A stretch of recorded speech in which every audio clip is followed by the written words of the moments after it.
Bienvenue sur Teach, votre mission d'enseignement et de maturité spirituelle. Vous savez, ce programme a été conçu pour vous permettre de comprendre et d'appliquer intentionnellement les Saintes Écritures dans votre vie quotidienne des disciples. J'ai comme envie de vous demander, quelle est la réponse de la question d'hier? On voulait savoir combien des paraboles Jésus a-t-il réellement dit? Écrivez votre réponse. Mais pour aujourd'hui, ce qu'on va faire, c'est apprendre les principes fondamentaux pour interpréter une parabole. On va commencer déjà par 4 principes qui vont vous permettre de, lorsque vous êtes en face d'une parabole, de ne pas vous embrouiller et de comprendre très bien de quoi Jésus voulait réellement parler. Alors, let's teach. Grandissons ensemble. Lorsque vous commencez devant une parabole, la première des choses à faire, c'est chercher l'interprétation simple de la parabole. Il y a une interprétation très simple de la parabole. N'essayez pas de vous compliquer la vie. La parabole est une histoire. Donc, il y a une interprétation très simple. Soyez le plus simple que possible. N'allez pas derrière des petits détails. Alors, un jour, quelqu'un m'a demandé la gibecière dans laquelle la petite... oui, il a appelé ça comme le sac. Il dit le sac dans lequel le semeur mettait ses semences. C'est quoi? Ça signifie quoi? Je dis, Jésus n'en a même pas fait mention. Peut-être que lui, il a vu ça dans un dessin. Jésus n'a même pas fait mention dans quel type de sac il avait. Il avait placé la sémence pour commencer à jeter. Ne vous rendez pas la tâche difficile. Les paraboles sont des fois simples. Cherchez d'abord l'explication la plus simple, l'interprétation la plus simple, qui simplifie, qui donne l'idée générale des choses. Je vais vous lire la parabole du semeur dans Matthieu chapitre 13, versets 3 à 9. Et suivez bien, Matthieu 13, 3 à 9. Il leur parla en parabole sur beaucoup de choses. Et il dit, un semeur sortit pour s'aimer. Comme il s'aimait, une partie de la sémence tomba le long du chemin. Les oiseaux vinrent et la mangèrent. Une autre partie tomba dans les endroits pierreux où elle n'avait pas beaucoup de terre. Elle leva aussitôt, parce qu'elle ne trouva pas un sol profond, mais quand le soleil parut, elle fut brûlée et sécha, faute de racines. Une autre partie tomba parmi les épines montèrent et l'étouffèrent. Une autre partie tomba dans la bonne terre, elle donna du fruit, un grain 100, un autre 60, un autre 30. Que celui qui a des oreilles pour entendre, entende. C'est une parabole. Jésus finit comme ça. Quand lui finit de parler, c'est terminé. Le peuple l'entend, il s'est dit, mais ça veut dire quoi? Même passage, toujours à Matthieu chapitre 13, à partir du verset 18, il s'en va maintenant expliquer cela aux disciples. On sait que le tableau est un tableau de quoi? C'est fait de beaucoup de choses là. Il y a des semences et des terres. Mais écoutez comment Jésus va se mettre à expliquer tout ça. Écoutez. Vous donc, écoutez ce que signifie la parabole du semeur. Lorsqu'un homme écoute la parole du royaume et ne la comprend pas, le malin vient et enlève ce qui a été sémé dans son cœur. Cet homme est celui qui a reçu la sémence le long du chemin. Donc, la terre, le long du chemin, c'est un homme. Et la sémence là, c'est la parole du royaume. Celui qui a reçu la sémence dans les endroits pierreux, celui qui entend la parole et la reçoit aussitôt avec joie, mais qui n'a pas de racines en lui, il manque de persistance, et dès que survient une tribulation, une persécution à cause de la parole, il lui trouve une occasion de chute. Celui qui a reçu la sémence parmi les épines, c'est celui qui entend la parole, mais en qui les soucis du siècle et la séduction des richesses étouffent cette parole et la rendent infructueuse. Celui qui a reçu la semence dans la bonne terre, c'est celui qui entend la parole et la comprend. Il porte du fruit, et un grain en donne 100, un autre 60, un autre 30. Ne cherchez pas à comprendre 30, 60 et 100.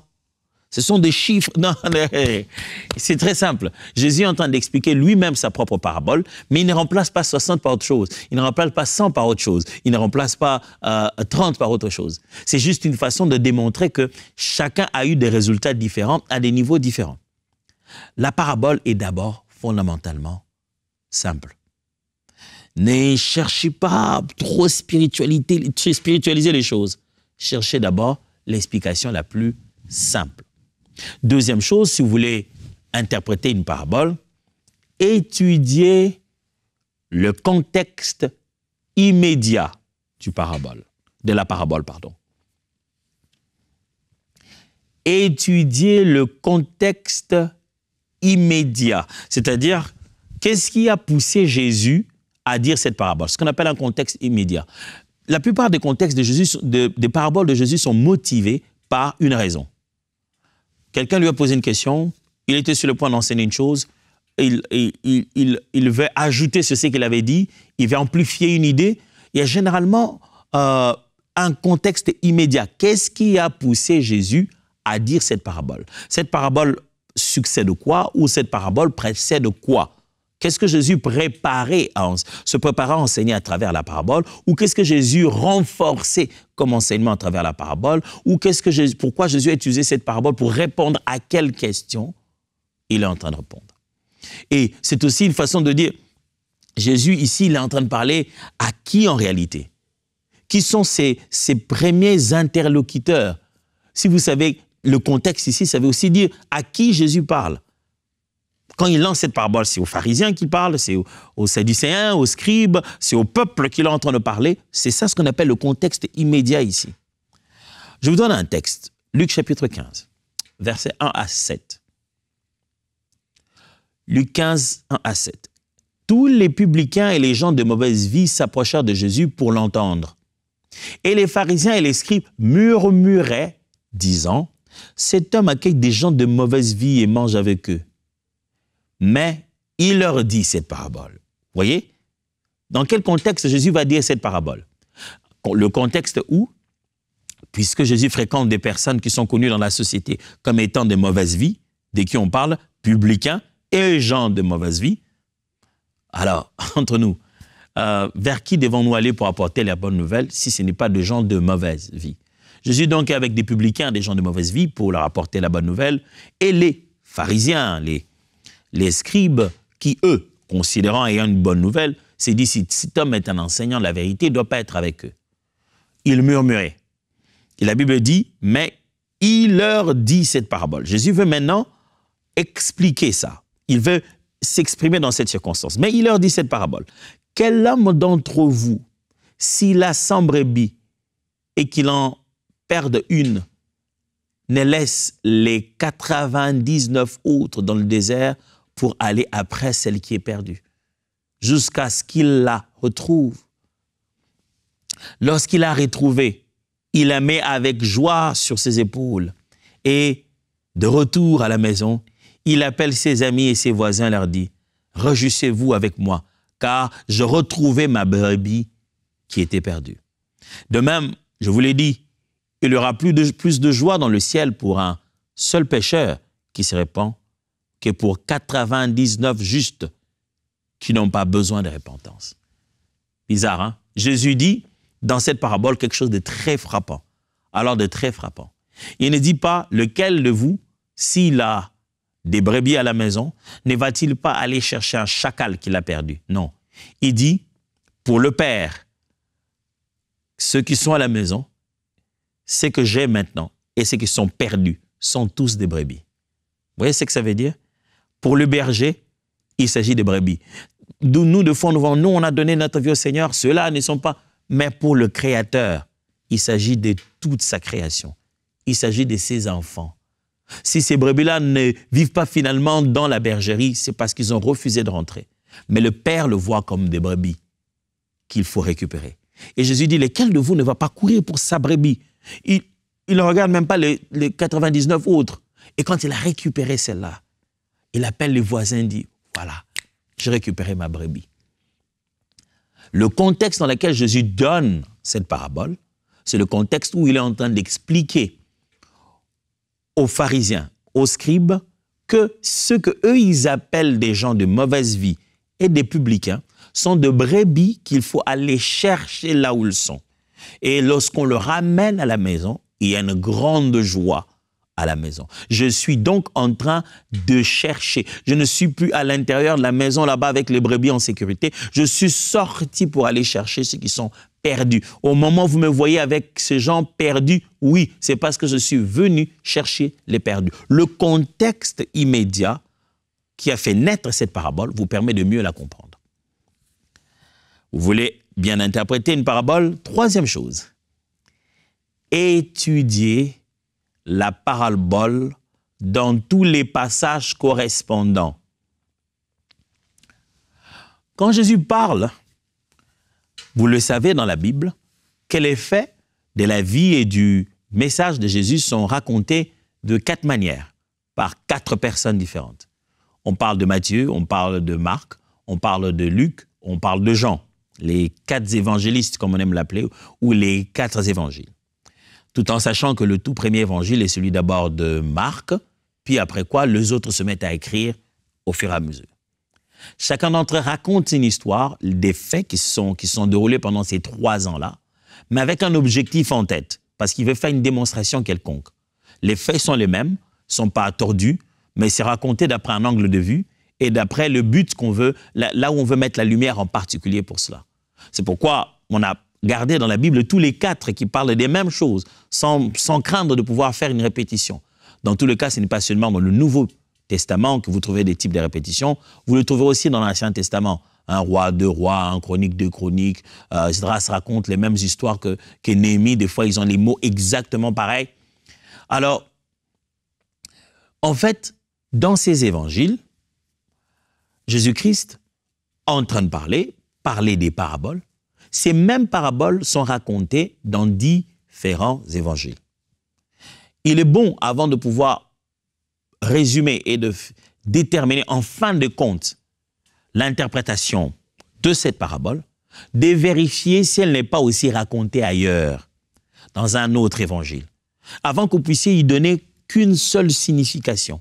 Vous comprendrez bien une signification éternelle, une signification générale de cette parabole, si vous allez la lire dans chaque autre passage où la parabole revient. C'est là que les Bibles avec des parallèles nous aident. Les Bibles, vous êtes en train de lire un texte et au début de ce groupe de textes, on met encore d'autres versets parallèles, des versets, des références, des versets qui ressemblent au même contenu. Dans votre Bible Second ou même dans vos applications, je suis presque sûr que vous aurez la même chose aussi dans l'application Ma Bible.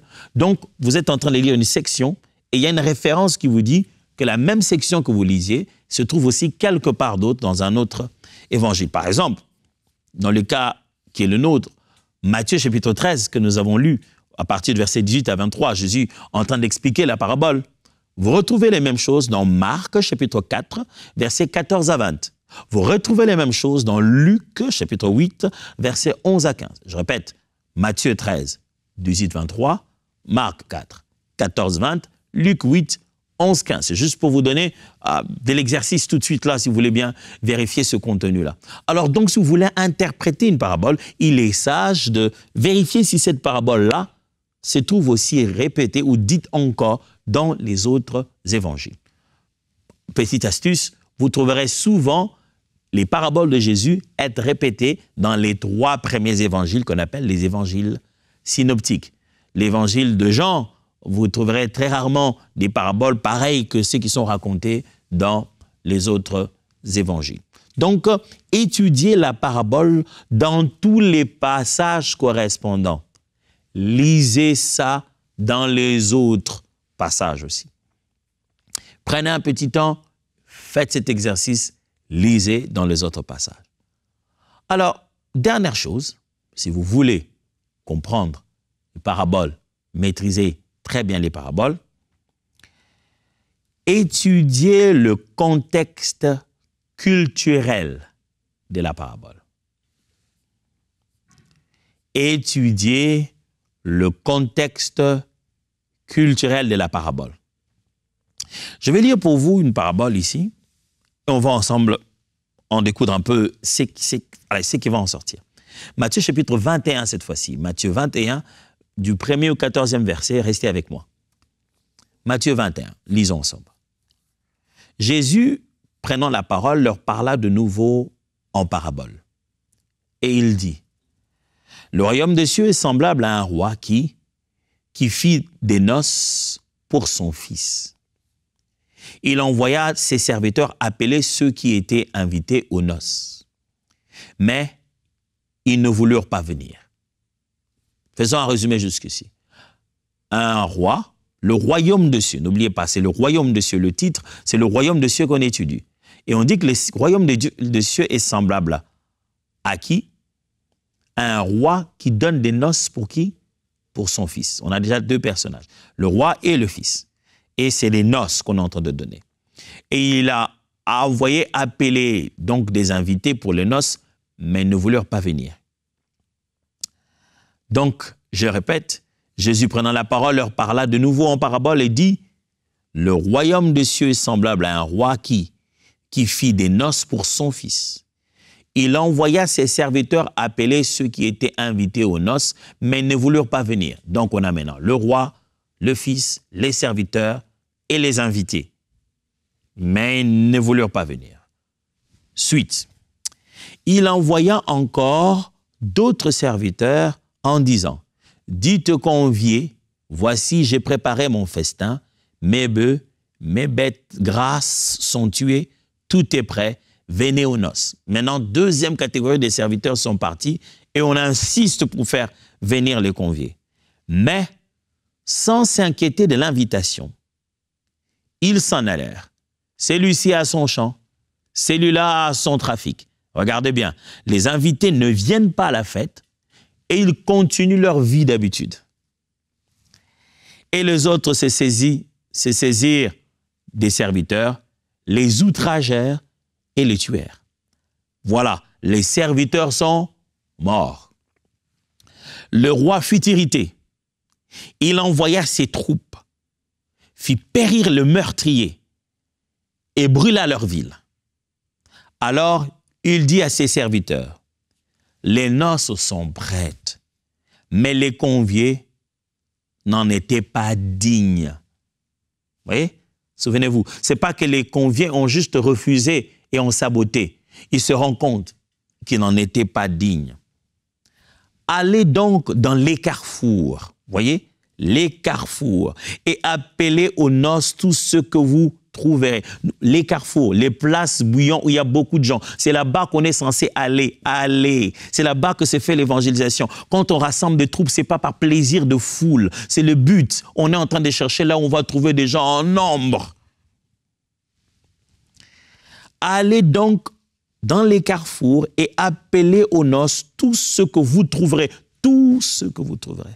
Ses serviteurs allèrent dans les chemins, rassemblèrent tous ceux qui le trouvèrent, méchants et bons. C'est ça notre mission. Ce n'est pas descendre vers le plus gentil, c'est descendre dans les carrefours, méchants et bons. Et la salle des noces fut pleine de convives. Waouh! Le roi entra pour voir ce qui était à table et il aperçut là un homme qui n'avait pas revêtu un habit de noces. Il lui dit, « Mon ami, comment es-tu entré ici sans avoir un habit de noces ?» Cet homme eut la bouche fermée. Alors le roi dit au serviteur, « Liez-lui les pieds et les mains et jetez-les dans les ténèbres du dehors, où il y aura des pleurs et des grincements de dents, car il y a beaucoup d'appelés, mais peu d'élus. » Cette parabole est riche, tellement riche. Je ne voudrais pas entrer dans les détails ici, on ne va pas finir.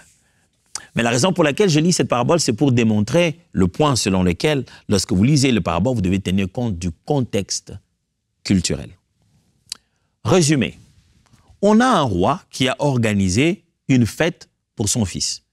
Déjà, n'oubliez pas le contexte dans lequel vous êtes. Vous n'êtes pas dans nos cultures actuelles.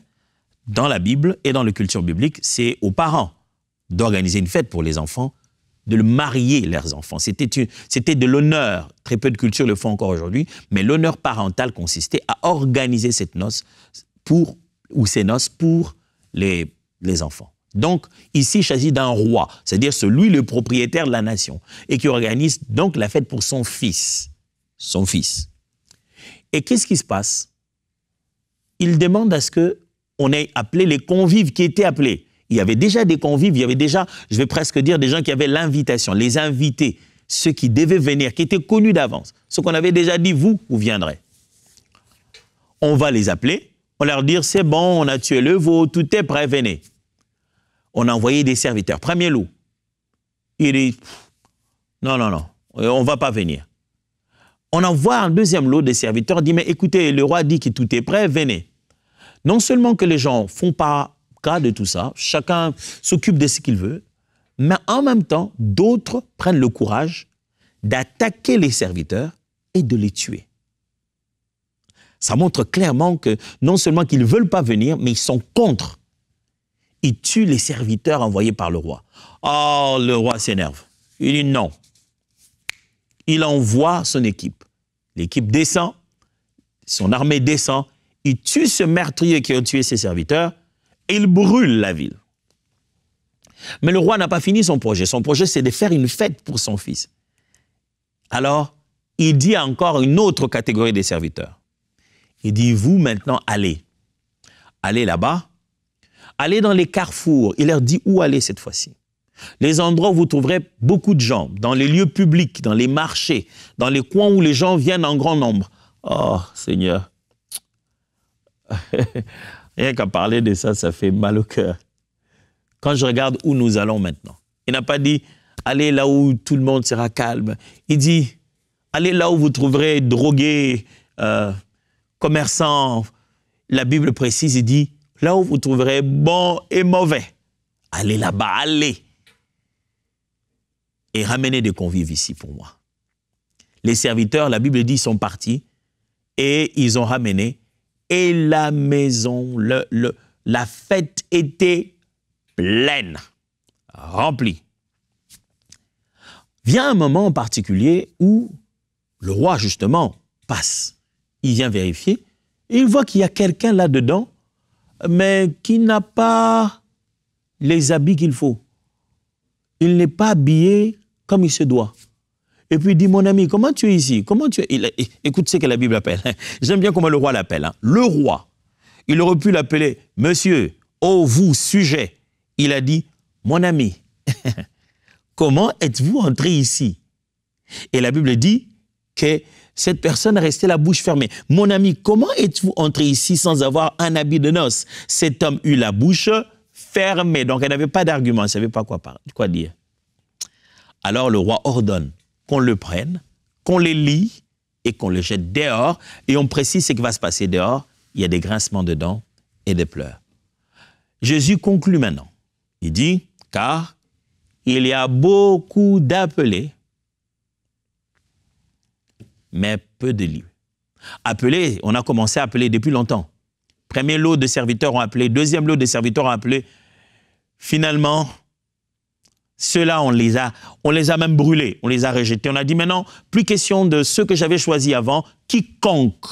Voilà, c'est pourquoi Jésus est fort dans sa terminologie. Quand il est en train de parler, il dit quiconque croit en lui. Ce n'est plus question de ceux qui étaient invités avant, parce qu'il est venu chez les siens. Les siens ne l'ont pas reçu. Ils ont tué les prophètes qui avaient le message. Maintenant, quiconque, dans les carrefours, quelque part là où quelqu'un comme moi était en train de vivre dans mes péchés, quelque part, il me prend, nous tous. Il dit, venez, bon ou mauvais, venez, entrez dans ce royaume. Maintenant, en entrant dans le royaume, tenez compte de quelque chose de fort. C'est là ce que je vais démontrer ici, d'éléments culturels. Le roi entre et se rend compte qu'il n'est pas bien en habit de fête. Allez, humainement parlant, si on ne comprend pas la culture, les contextes culturels, on va se dire, mais allez, peut-être que c'était un pauvre dans la rue. Il n'a pas d'habit de fête. Pourquoi le roi se fâche contre lui et les jette? Même le texte lui-même vous montre, sans connaître d'abord la culture, les textes lui-même vous montrent que le roi a bel et bien sous-entendu que cette personne devait être en capacité d'avoir les habits de noces. Voilà là où vient l'élément culturel. En effet, à cette époque, en Israël, dans les cultures de l'époque, lorsque le convive de ce rang vous invite, lorsque plutôt l'hôte de ce rang vous invite à sa fête, à l'entrée de la fête, on leur donnait la tenue de fête. On donnait à tout le monde nos robes, et très souvent blanches, qui étaient la tenue de fête. Vous vous habillez finalement, vous tous, dans un même thème. Comme je vois beaucoup de jeunes mariés aujourd'hui, quand ils invitent, ils disent « thème de mon mariage bleu ». Vous devez aller trouver du bleu. Mais par contre, eux, à l'époque, à l'entrée, quand vous venez, on vous donnait cela. C'était gratuit, c'était distribué. Et le roi est donc choqué. Mais comment est-ce possible? Comment toi tu es entré ici? Tu veux... Comment? Parce que porter l'habit que te donnait le hôte, c'est une façon de l'honorer et de montrer que j'étais honoré, je fais ce que tu attendais de moi, je me suis habillé comme tu voulais. En fait, ce qu'il est en train de démontrer ici, dans cette parabole, il dit, celui qui est invité gratuitement et qui est en train de dénigrer les faveurs qui lui sont accordées, recevra la même punition que ceux qui ont refusé l'invitation à la base.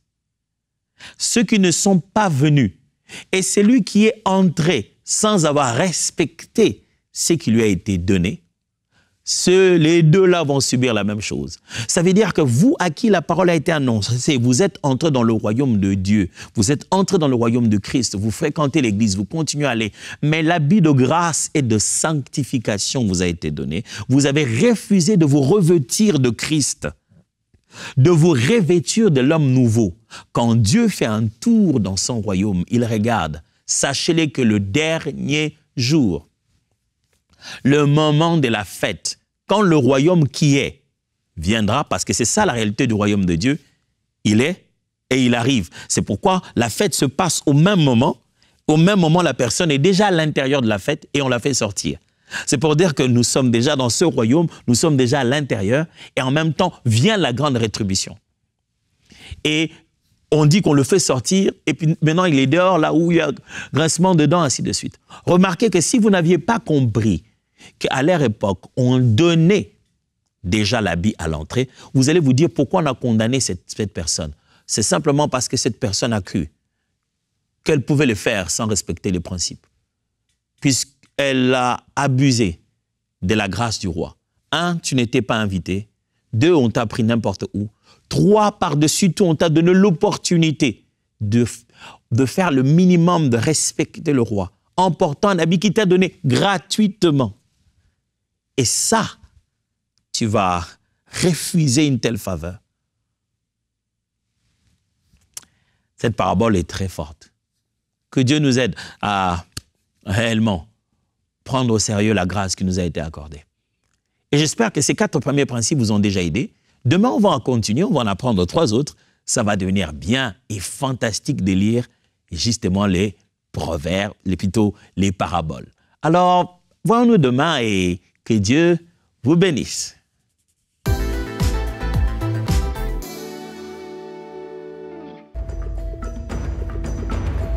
Les 4 amis se coordonnent. Allez les gars, travail d'équipe synchro. On va descendre le lit. Vous êtes prêts? En dessous, c'est l'agitation.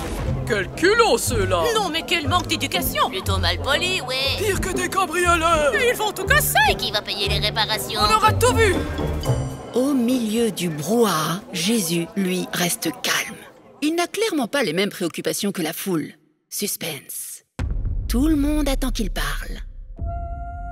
Mon ami, tes péchés te sont pardonnés. Hein? Ah bon? Cette parole n'est pas du goût des chefs religieux. Il n'y a que Dieu qui puisse pardonner les péchés, pas un homme, juste comme ça. Là, il dépasse les limites en se prenant pour le Tout-Puissant. La colère monte dans le cœur des pharisiens. Mais ils vont bien vite découvrir qu'avec Jésus, les limites n'existent pas. Car il est le Fils de Dieu. Et il a le pouvoir de pardonner les péchés. Lève-toi, prends ton lit et marche. À peine peine cette parole prononcée, notre ami paralysé, mais ça, c'était avant, commence à remuer les doigts, les orteils. Voilà maintenant qu'il se dresse sur ses pieds. Ça paraît impossible, mais la preuve est là. Ses jambes le soutiennent. C'est merveilleux, tout fonctionne. Mais alors, cela veut dire que... Que c'est... Je suis guérie! Oui, c'est un miracle! La foule est en délire! La joie se répand dans toute la maison et bien au-delà des murs. Place à la fête! Alléluia! Wouhou! Merci Jésus! Grâce à Jésus, la bande des 5, plus solide que jamais, est maintenant prête pour de nouvelles aventures. L'histoire de Jésus et du paralytique.